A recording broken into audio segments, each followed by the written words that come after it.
Apa sih yang ada di benak kalian ketika melihat seekor lebah? Hewan mungil bersayap dengan corak khas ini kerap kali dianggap sebagai binatang berbahaya bagi sebagian orang. Namun, tanpa kita sadari, sumber makanan seperti buah dan sayur-sayuran yang kita konsumsi sehari-hari nyatanya nggak pernah lepas dari peran vital sekawanan lebah. Kok bisa? Apa ada korelasi antara hewan si penghasil madu ini dengan pangan yang kita konsumsi? Faktanya, apabila lebah punah, bukan nggak mungkin jika suatu saat nanti ekosistem seluruh makhluk hidup di dunia ikutan rusak. Dan hal itu bisa jadi akhir kehidupan manusia.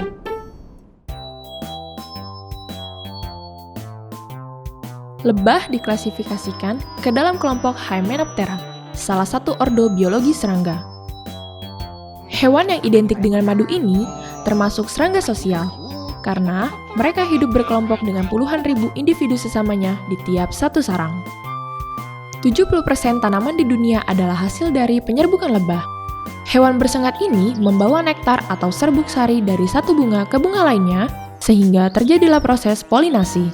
Beberapa tahun belakangan, para pakar agrikultur sempat mencoba teknologi drone dalam proses penyerbukan.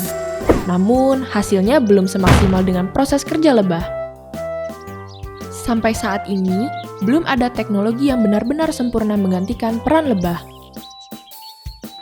Rumornya, ada sebuah anggapan bahwa jika seandainya lebah menghilang dari muka bumi, maka manusia hanya memiliki beberapa tahun saja untuk dapat bertahan hidup. Bukan tanpa alasan, jika hal itu benar terjadi, sayuran dan buah-buahan bakal mengalami gagal panen, dan pasokan pangan di dunia pun otomatis menurun. Hal ini tentu bakal menyebabkan malnutrisi pada manusia. Kita semua dibuat kekurangan gizi akibat dampak punahnya lebah. Nggak kebayangkan, nantinya kita akan mati-matian saling berebut sumber makanan pokok dengan manusia lainnya, karena pangan langka. Berbicara tentang keistimewaan lebah, susunan sarang yang dibuat lebah memiliki bentuk heksagonal sempurna. Mengapa demikian? Dari perspektif matematika, bentuk heksagonal adalah bentuk geometri sempurna yang memungkinkan pemanfaatan ruang secara efisien. Apabila lebah memiliki bentuk lain seperti segitiga atau lingkaran, maka akan ada ruang-ruang kosong yang mubazir. Karena tidak termanfaatkan, maka jumlah madu yang tersimpan dalam satuan ruas tertentu juga tidak menjadi optimal. Tidak hanya memproduksi madu segar, lebah ternyata juga bisa menari. Tarian tersebut dilakukan mereka sebagai bentuk komunikasi. Hal ini pertama kali dikemukakan oleh ilmuwan Austria bernama Carl von Frisch.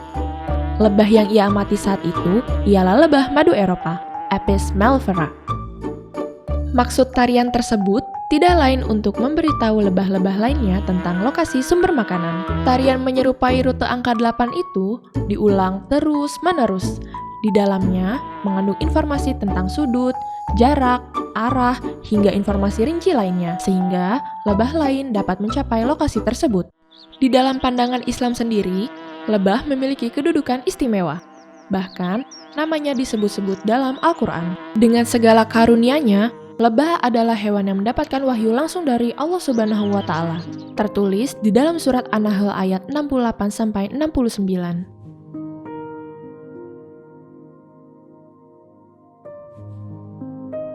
Di sini hakikat yang perlu kita renungi adalah bagaimana Allah mengangkat surah An-Nahl sampai Allah abadikan binatang yang sekecil itu bisa memberikan manfaat kepada umat manusia.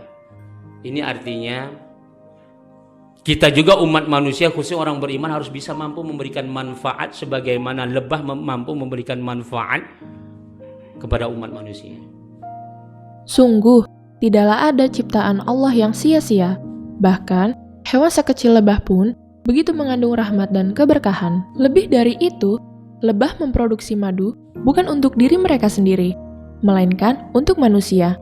Sebagaimana makhluk lain di bumi, lebah juga mengabdikan diri untuk melayani manusia. Sama halnya seperti sapi yang memproduksi susu, jauh melebihi kebutuhan anak-anaknya. Dan juga ayam yang bertelur hampir setiap hari. Kendati mereka tidaklah benar-benar membutuhkan, lebah hanya menyerap makanan yang bersih. Mereka hanya akan mendatangi bunga-bunga atau tempat-tempat bersih lain yang mengandung bahan madu atau nektar. Begitu pula sifat seorang mukmin. Kita harus mencari dan makan yang halal lagi baik dari apa yang terdapat di muka bumi dan janganlah mendekati hal-hal buruk yang dibenci Allah. Dari Abdullah bin Amr bin Ash bahwa ia mendengar Rasulullah SAW bersabda, "Sesungguhnya perumpamaan seorang mukmin seperti lebah. Dia memakan yang baik dan mengeluarkan yang baik, hinggap namun tidak memecah dan merusak." Hadis riwayat Ahmad yang disahihkan Ahmad Syakir. Banyak hikmah ataupun pelajaran berharga yang bisa kita petik dari seekor lebah. Sifat-sifat yang dimiliki lebah mengandung kaya akan makna yang patut dicontoh.